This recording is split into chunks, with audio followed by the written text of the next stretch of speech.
Welcome back everyone and good morning to all of you friend.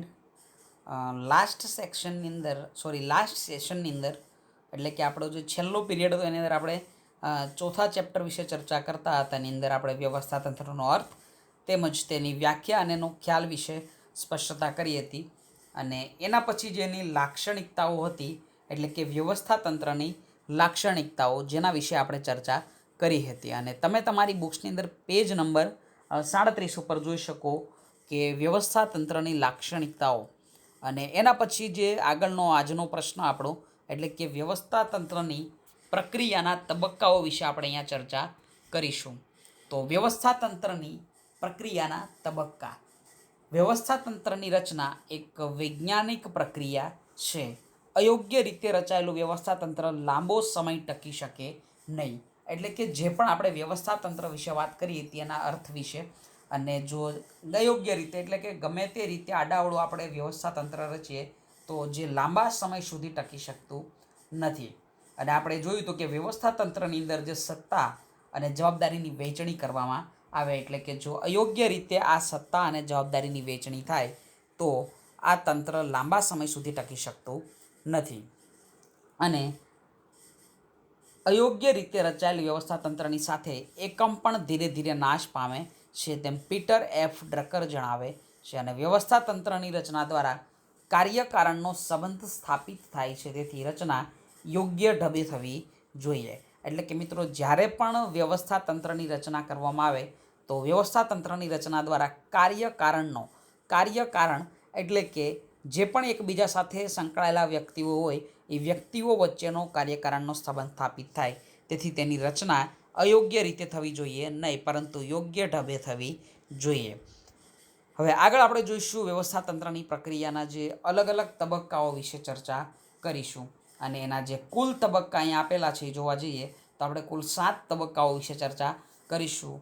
જેમાં સૌથી પહેલાં જોઈશું હેતુની સ્પષ્ટતા, કાર્યોની યાદી, કાર્યોનું વિભાગીકરણ, વિભાગીય હોદ્દા અને લાયકાત નક્કી કરવી, તેમજ સત્તા અને ફરજોની વહેંચણી અને આંતર સંબંધોની સ્થાપના કરવી અને વ્યવસ્થાતંત્રનો નકશો તૈયાર કરવો. તો આ 7 જે તબક્કાઓ એના વિશે આજે આપણે ચર્ચા કરીશું. જેમાં સૌથી પહેલો તબક્કો હેતુની સ્પષ્ટતા કરવી. અને હેતુ એટલે કે જે પણ આપણો ધ્યેય એની સ્પષ્ટતા કરવી પડે. વ્યવસ્થાતંત્રની રચના કરતાં પહેલાં એકમના હેતુઓ અંગે સ્પષ્ટતા હોવી જરૂરી છે. એટલે કે આપણે જ્યારે પણ વ્યવસ્થાતંત્રની રચના કરીએ એ રચના કરતાં પહેલાં આપણા જે ધંધાકીય એકમના જે ધ્યેય હોય એ ધ્યેય અંગે પણ સ્પષ્ટતા હોવી જોઈએ. અને એકમે સિદ્ધ કરવાના મુખ્ય અને ગૌણ હેતુને આધારે વ્યવસ્થાતંત્રનું સમગ્ર માળખું ઘડવામાં આવે છે. એટલે કે એકમના જે પણ હેતુઓ હોય એના આધારે જ આપણે વ્યવસ્થાતંત્રને જે એના મુખ્ય અને ગૌણ હેતુઓ એના આધારે વ્યવસ્થાતંત્રની રચના ઘડવામાં આવે. અને એકમના હેતુઓને સુસંગત કયા પ્રકારનું વ્યવસ્થાતંત્ર ગોઠવી શકાય તે માટેની હેતુઓની સ્પષ્ટતા એ વ્યવસ્થાતંત્રની રચનાની દિશામાં પ્રથમ પગથિયું છે. એટલે કે આપણા જે પણ ધંધાકીય હેતુ હોય આ ધંધાકીય હેતુની સાથે સાથે જ એને આધાર અથવા એને અનુરૂપ આપણે વ્યવસ્થાતંત્રની રચના કરતા હોઈએ છીએ. એના પછી બીજો તબક્કો જોઈશું કાર્યોની યાદી. એટલે કે આપણે ધંધાકીય એકમના હેતુઓ અંગે સ્પષ્ટતા કર્યા પછી આ હેતુઓને સિદ્ધ કરવા માટે વ્યવસ્થાતંત્રીય માળખા દ્વારા કયા કયા કાર્યો કરવા પડશે તેની યાદી તૈયાર કરવામાં આવે. અને આ યાદી તૈયાર કરતી વખતે કોઈ મહત્ત્વનું કાર્ય રહી ન જાય અને કોઈ કાર્ય બે વાર ન થાય, એટલે કે બેવડાય નહીં, તેની ખાસ કાળજી લેવામાં આવે. અને તેથી જ કાર્યોની યાદી તૈયાર કર્યા બાદ તેના પર પૂરતી વિચારણાને આધારે આખરી વિભાજન થવું જોઈએ. એટલે કે મિત્રો, જે બીજો તબક્કો અહીંયા છે કાર્યોની યાદી. અને કાર્યોની યાદીની અંદર આપણે જોવા જઈએ કે આપણે જે પણ કાર્ય કરવાના હોય એની યાદી તૈયાર કરવામાં આવે. અને આ યાદીની અંદર આપણે ધ્યાન રાખીશું કે કોઈ કાર્ય બે વખત ના થઈ જાય અને કોઈ કાર્ય રહી ના જાય. કારણ કે જો કોઈ કાર્ય રહી જાય તો પણ ધંધાકીય એકમને નુકસાન જાય, અને જો કોઈ કાર્ય બેવડાય તો પણ આપણા ધંધાકીય એકમને નુકસાન જાય. અને એના પછી ત્રીજો અહીંયા તબક્કો જોઈશું તો કાર્યોનું વિભાગીકરણ. એટલે કે જે આપણે કાર્યોની યાદી બનાવી અને આ કાર્યોની યાદી બનાવ્યા પછી આપણે એને અલગ અલગ વિભાગો સાથે સંકળાયેલા કાર્યોને શું કરીશું, અલગ અલગ કરીશું. કાર્યોની યાદી તૈયાર થયા બાદ યાદીમાં દર્શાવેલા કાર્યોમાંથી એકબીજા સાથે સંકળાયેલા તેમજ એક સમાન કાર્યોને એક જૂથમાં મૂકી કાર્યો કરવામાં આવે, જેમ કે કાર્યોના વેચાણ વિભાગ, ખરીદ વિભાગ અને હિસાબી વિભાગ વગેરેમાં વિભાજિત કરી શ્રમ વિભાજન અને વિશિષ્ટીકરણ અપનાવી શકાય છે. તો મેં તમને પહેલાં પણ મિત્રો સમજાવેલું કે કાર્ય વિભાજનથી જે વિશિષ્ટીકરણનો એક ખ્યાલ ઊભો થાય કે રોહિત શર્મા અને બુમરાહનું ઉદાહરણ પણ મેં તમને આપેલું. વિભાગીકરણ માટે એકમના સ્વરૂપ અનુસાર ભૌગોલિક વિસ્તાર અનુસાર અને કાર્યાનુસાર વગેરે પ્રમાણે પણ વિભાજન થઈ શકે. દાખલા તરીકે જોઈએ કે સમગ્ર દેશમાં વસ્તુનું વેચાણ કરતા એકમનું આપણે વિભાજન કરીએ તો પૂર્વ, પશ્ચિમ, ઉત્તર અને દક્ષિણ જેવા ઝોનમાં આપણે વેચી શકીએ છીએ. અને તેવી જ રીતે કાર્ય અનુસાર વેચાણ વિભાગમાં વિજ્ઞાપન કરવું, પેકિંગ કરવું, વિતરણ કાર્ય વગેરે બાબતોને આધારે વિભાગીકરણ થાય છે. એટલે કે મિત્રો આપણે જ્યારે પણ કોઈ ધંધાકીય એકમને વિભાજન કરતા હોય તો ભૌગોલિક વિસ્તાર પ્રમાણે અથવા તો કાર્યાનુસાર અને વિભાગ પ્રમાણે આપણે એનું વિભાજન કરી શકીએ છીએ.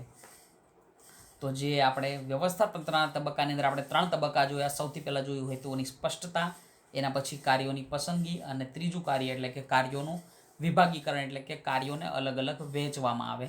અને એના પછી જે ચોથું અહીંયા કાર્યનો તબક્કો આપેલો વિભાગીય હોદ્દા અને લાયકાત નક્કી કરવી, એટલે કે કાર્યોનું યોગ્ય રીતે વિભાગીકરણ થયા બાદ વિભાગના કાર્યોની જવાબદારી સંભાળી શકે તેવા વિભાગીય હોદ્દા અને તે માટે યોગ્ય લાયકાતો નક્કી કરવામાં આવે છે.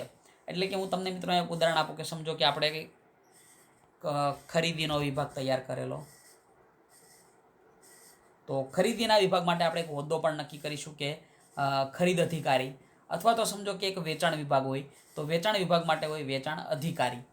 તો વિભાગીય વડાના હાથ નીચે અન્ય હોદ્દાઓ કે સ્થાન ઊભા કરવાનું કાર્ય પણ આ તબક્કે કરવામાં આવે છે.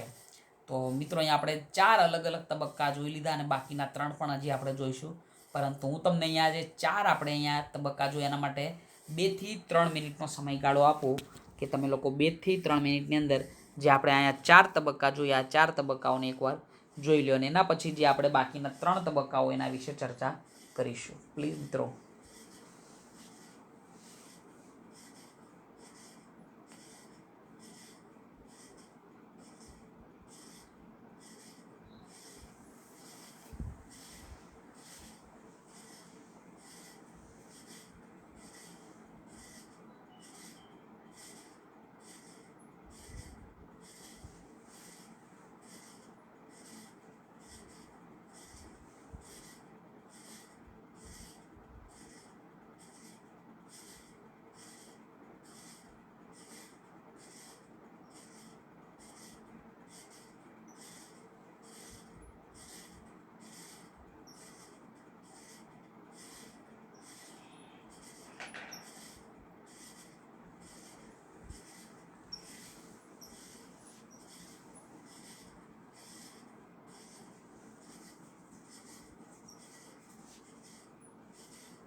હવે મિત્રો આપણે જોઈશું બાકીના 3 તબક્કાઓ, વ્યવસ્થાતંત્રના તબક્કાઓ, જેની અંદર 5મો તબક્કો જોઈએ આપણે અહીંયા કે સત્તા અને ફરજોની સોંપણી.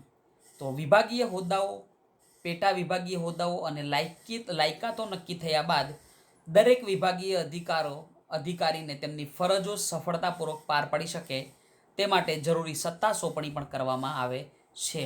એટલે કે જે પણ વ્યક્તિને જે પણ હોદ્દો આપેલો હોય અને એ હોદ્દો માટે જે પણ ફરજો આપેલી હોય તો એ ફરજો સફળતાપૂર્વક પાર પાડી શકે એ માટે તે અધિકારીને સત્તા પણ આપવામાં આવે અને આ ઉપરાંત દરેક હોદ્દાની સત્તા સ્પષ્ટ હોવી જોઈએ. એટલે કે આપણે ધંધાકીય એકમની અંદર જેટલા પણ હોદ્દા હોય અને જે પણ હોદ્દેદારને જે પણ અહીંયા આપણે જે કહેવાય કે અધિકાર આપેલા હોય તો એ અધિકારીને અલગ અલગ જે પણ સત્તા આપેલી હોય એ સત્તા પણ સ્પષ્ટ હોવી જોઈએ, જેથી કયો હોદ્દો ધરાવતી વ્યક્તિ કોને જવાબદાર રહેશે તેની સ્પષ્ટતા થાય છે. તો હું તમને એક ઉદાહરણ આપું કે સમજો કે એ વ્યક્તિની નીચે બી વ્યક્તિ કામ કરે તો અહીંયા એ અને બી બંનેની સત્તાઓ સ્પષ્ટ થાય અને જેનાથી શું થાય કે કઈ વ્યક્તિ કોને જવાબદાર રહેશે તો અહીંયા આપણે જોઈ શકીએ કે બી વ્યક્તિ એ વ્યક્તિને જવાબદાર રહે. સત્તા અને ફરજોનું પ્રમાણ યોગ્ય રીતે જળવાય તે પણ આ તબક્કે જરૂરી છે.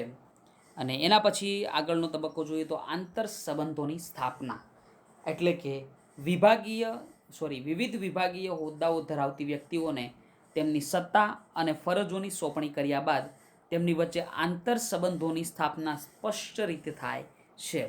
એટલે કે જે પણ વ્યક્તિઓને જે પણ હોદ્દા આપેલા હોય અને એના પછી એને સત્તા અને ફરજો આપવામાં આવે અને સત્તા તેમજ ફરજોની સોંપણી કર્યા બાદ તેમની વચ્ચે આંતર સંબંધોની સ્થાપના પણ સ્પષ્ટ થાય. કે મેં તમને જે ઉદાહરણ આપ્યું કે એ વ્યક્તિ અને બી વ્યક્તિ, તો એ વ્યક્તિની અંડરમાં બી વ્યક્તિ કામ કરે તો આ બંને જે આંતર જે સંબંધો હોય કે જે એ વ્યક્તિ એ બી વ્યક્તિનો ઉપરી અધિકારી કહેવાય, એવા જે પણ અહીંયા આંતર સંબંધો હોય એની પણ સ્થાપના સ્પષ્ટ રીતે થાય છે. વિભાગીકરણ દ્વારા વ્યવસ્થા તંત્રમાં જે પણ સત્તા અને જવાબદારીનું વિકેન્દ્રીકરણ કરવામાં આવે છે. વિકેન્દ્રીકરણ એટલે કે અલગ અલગ વ્યક્તિઓને સત્તા અને જવાબદારી વહેંચવામાં આવે, પરંતુ આ વિકેન્દ્રિત પ્રવૃત્તિઓ અને કાર્યોનું સંકલન હેતુસર આંતર સંબંધોની સ્પષ્ટતા દ્વારા કેન્દ્રિત બનાવી શકાય છે. એટલે કે જે પણ અહીંયા મિત્રો પ્રવૃત્તિઓ અને કાર્યનું જે સંકલન હોય જેને આપણે હેતુસર આંતર સંબંધોની સ્પષ્ટતા દ્વારા એને કેન્દ્રિત પણ કરી શકીએ છીએ. અને એના પછી જે છેલ્લો તબક્કો વ્યવસ્થા તંત્રનો નકશો તૈયાર કરવો, એટલે કે વ્યવસ્થા તંત્રમાં દરેક અધિકારીઓ અને કર્મચારીઓ પોતાના સ્થાન વિશે સ્પષ્ટ ખ્યાલ મેળવી શકે છે અને તે માટે આકૃતિ સ્વરૂપે વ્યવસ્થા તંત્રનો ચાર્ટ કે નકશો તૈયાર કરવો જોઈએ. એટલે કે તમને એક ઉદાહરણ આપું કે સૌથી ઉપર સમજો કે કોઈ મેનેજર એ વ્યક્તિ, એના નીચે બીજા 4 વ્યક્તિ, તો આવી રીતે એક ચાર્ટ બનાવવામાં આવે. પછી જે અહીંયા બી વ્યક્તિ હોય, સી, ડી અને ઈ, બી વ્યક્તિના નીચે બીજા 3 વ્યક્તિ, તો આવી રીતે એક ચાર્ટ તૈયાર કરવામાં આવે. ઈ વ્યક્તિના નીચે 4 વ્યક્તિ, તો આ અલગ અલગ 4 વ્યક્તિ, આવી રીતે ચાર્ટ અથવા તો નકશો પણ તૈયાર કરવો જોઈએ. અને એકમમાં કામ કરતા દરેક કર્મચારી તે જોઈ શકે તે રીતે વ્યવસ્થા તંત્રના નકશાને નોટિસ બોર્ડ ઉપર મૂકવો જોઈએ. તો મિત્રો આજના લેક્ચરની અંદર જે આપણે ચર્ચા કરી કે અલગ અલગ જે તબક્કાઓ હતા 7, એના વિશે ચર્ચા કરી અને હું અહીંયા ફરીથી તમને 1 થી 1.5 મિનિટનો સમયગાળો આપું. 1 થી 1.5 મિનિટની અંદર તમે જે આ 3 અહીંયા આપણી પાસે જે તબક્કાઓ છે, એટલે કે સત્તા અને ફરજોની સોંપણી, આંતર સંબંધોની સ્થાપના અને વ્યવસ્થા તંત્રનો નકશો તૈયાર કરવો, આ 3 વિશે તમે એકવાર અભ્યાસ કરી લો 1.5 મિનિટની અંદર, 1 થી 1.5 મિનિટમાં. અને એના પછી આપણે જે આગળ વ્યવસ્થા તંત્રના પ્રકારો વિશે ચર્ચા કરીશું.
હવે મિત્રો આપણે આગળનો જે પ્રશ્ન છે, એટલે કે વ્યવસ્થા તંત્રનું માળખું એના વિશે ચર્ચા કરીશું, એટલે કે વ્યવસ્થા તંત્રના પ્રકારો.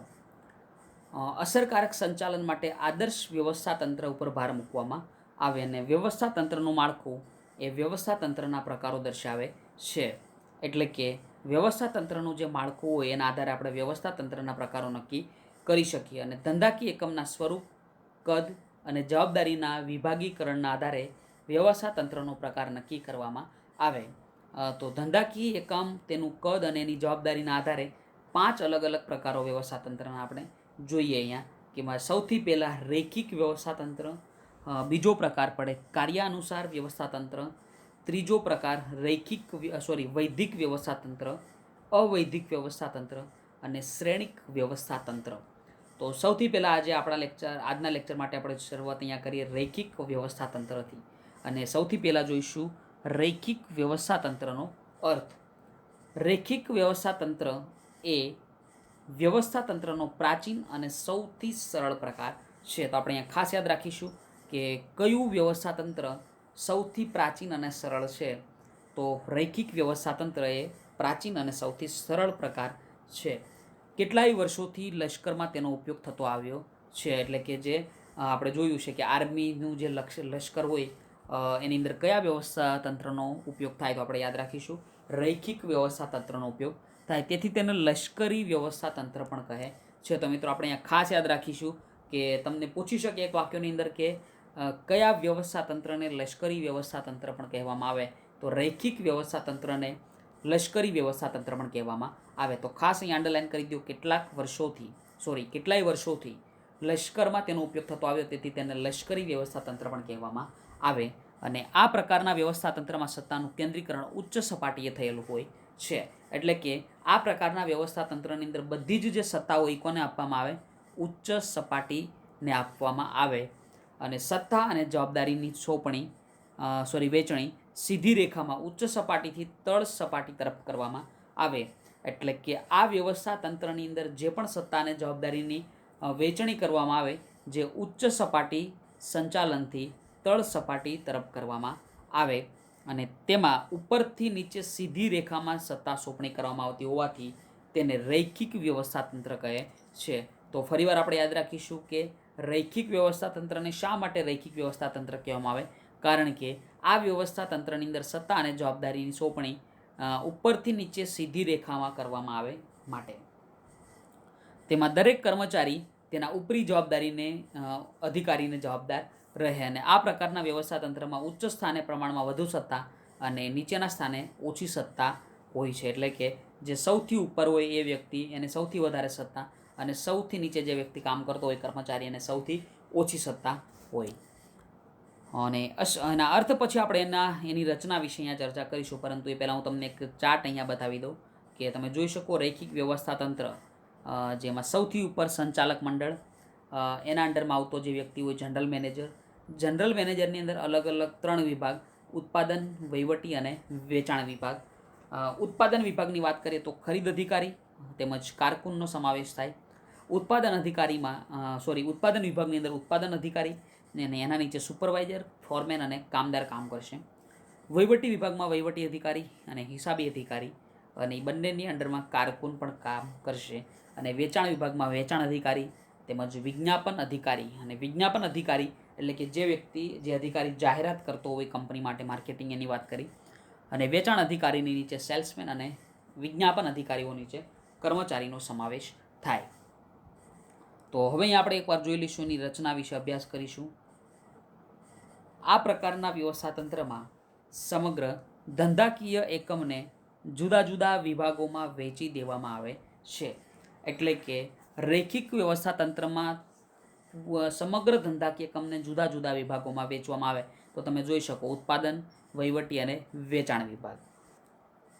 તે દરેક માટે અલગ વિભાગીય અધિકારીની નિમણૂક કરવામાં આવે. એટલે કે ઉત્પાદન વિભાગની અંદર ખરીદ અધિકારી, ઉત્પાદન અધિકારી. વહીવટી વિભાગમાં પણ એવી રીતે અલગ અલગ 2 અધિકારી હોય, 3 પણ હોઈ શકે. આ વિભાગીય અધિકારી પોતાના વિભાગના કાર્યો માટે ઉપરી અધિકારીને જવાબદાર રહેશે. એટલે કે ખરીદ અધિકારી જનરલ મેનેજરને જવાબદાર રહે, ઉત્પાદન અધિકારી પણ જનરલ મેનેજરને, એમ દરેક અધિકારી તેની ઉપરના જનરલ મેનેજરની સમક્ષ અથવા તો એની સામે જવાબદારીની રહે. વિભાગીય અધિકારીને તેના પોતાના વિભાગ માટે જરૂરી તેવી તમામ સત્તા આપવામાં આવે અને આ પ્રકારના વ્યવસ્થા તંત્રની રચના કાર્ય અનુસાર નહીં પરંતુ વિભાગોને આધારિત કરવામાં આવતી હોવાથી તેને વિભાગીય વ્યવસ્થા તંત્ર તરીકે ઓળખવામાં આવે છે. એટલે કે મિત્રો અહીંયા આપણે અલગ અલગ વિભાગો પ્રમાણે જે સત્તાની સોંપણી કરેલી તે માટે વિભાગીય વ્યવસ્થા તંત્ર તરીકે પણ ઓળખાય છે. તો આપણે અહીંયા 3 નામ અલગ અલગ કે સૌથી પહેલાં જોયું રૈખિક વ્યવસ્થા તંત્ર, એના પછી યાદ રાખીશું લશ્કરી વ્યવસ્થા તંત્ર અને હવે અહીંયા એક નવું નામ આવી ગયું વિભાગીય વ્યવસ્થા તંત્ર. રૈખિક વ્યવસ્થા તંત્રમાં સર્વોચ્ચ સત્તા સંચાલક મંડળ પાસે હોય છે કે તમે જે ચાર્ટમાં જોઈ શકો સૌથી ઉપર સંચાલક મંડળ. તો આ વ્યવસ્થા તંત્રમાં સૌથી વધારે સત્તા કોની પાસે હોય? સંચાલક મંડળ પાસે હોય અને જેથી તેઓ નીતિ વિષયક નિર્ણયો લે અને તેમની પાસેથી જનરલ મેનેજર જરૂરી સત્તા મેળવે. તો તમે જોઈ શકો કે સંચાલક મંડળની નીચે જનરલ મેનેજર કામ કરે તો જે પણ સત્તા હોય એ પછી જનરલ મેનેજરને મળે અને જનરલ મેનેજરનું સ્થાન મુખ્ય વહીવટી અધિકારી તરીકેનું છે. તો ખાસ અહીં અંડરલાઇન કરી દેજો કે જનરલ મેનેજરનું જે સ્થાન એ મુખ્ય વહીવટી અધિકારી તરીકેનું છે. જે સંચાલક મંડળ દ્વારા લેવાયેલા નિર્ણયોનો અમલ વિભાગીય અધિકારીઓ પાસે કરાવે. તો આપણને ખબર છે કે જનરલ મેનેજરની પછી અલગ અલગ વિભાગીય અધિકારીઓ આવે તો જે પણ અહીંયા નિર્ણયો લેવાય આ નિર્ણયનો અમલ વિભાગીય અધિકારીઓ પાસેથી કરવામાં આવે. ઉપરના ચાર્ટમાં વ્યવસ્થા તંત્ર, ઉત્પાદન, વેચાણ અને વહીવટી એમ 3 વિભાગ આપેલા. દરેક વિભાગના મહત્વના કાર્યોના આધારે ખરીદ અને ઉત્પાદન તેમજ જે કહેવાય કે વેચાણ અધિકારી જેવા અધિકારીઓ નીમવામાં આવે. એટલે કે જે પણ અહીંયા આપણે 3 કાર્યો જોયા, ખરીદનો વિભાગ જોયો, એના પછી વહીવટી વિભાગ અને ઉત્પાદન વિભાગ, તો અલગ અલગ વિભાગ પ્રમાણે અલગ અલગ અધિકારીઓની નિમણૂક થતી હોય જેમાં પોતાના વિભાગ માટે સંપૂર્ણ જવાબદાર હોય છે અને આ અધિકારીઓના હાથ નીચે સુપરવાઇઝર કામ કરતો હોય, ફોરમેન અને કારકુન જેવા અલગ અલગ કર્મચારીઓ કાર્ય કરે અને ફોરમેનના હાથ નીચે કામદારો કાર્ય કરતા હોય. આમાં રૈખિક વ્યવસ્થા તંત્રમાં સત્તા ઉચ્ચ સપાટીથી તળ સપાટી તરફ જાય અને જવાબદારી તળ સપાટીથી ઉચ્ચ સપાટી તરફ જાય. જે ધંધાકીય એકમોના કદનું નાનું હોય અને કાર્યક્ષેત્ર મર્યાદિત હોય તેમજ અંકુશ અને શિસ્તના પ્રશ્નો ઓછા હોય તેવા પ્રકારના એકમોમાં આ વ્યવસ્થા તંત્ર વધુ અનુકૂળ હોય છે. તો આપણે ખાસ યાદ રાખીશું કે જે એકમનું કદ નાનું હોય અને કાર્યક્ષેત્ર મર્યાદિત હોય ત્યાં રૈખિક વ્યવસ્થા તંત્ર વધુ અનુકૂળ રહે. તો જે મિત્રો આપણે ટોટલ અહીંયા વ્યવસ્થા તંત્રના માળખાની વાત કરીએ તો અલગ અલગ 5 પ્રકારો જેની અંદર આપણે સૌથી પહેલું રૈખિક વ્યવસ્થા તંત્ર વિશે ચર્ચા કરી અને જે બીજો પ્રકાર અહીંયા છે કે કાર્ય અનુસાર વ્યવસ્થા તંત્ર જે આપણે આગળના લેક્ચરમાં કન્ટિન્યુ કરીશું.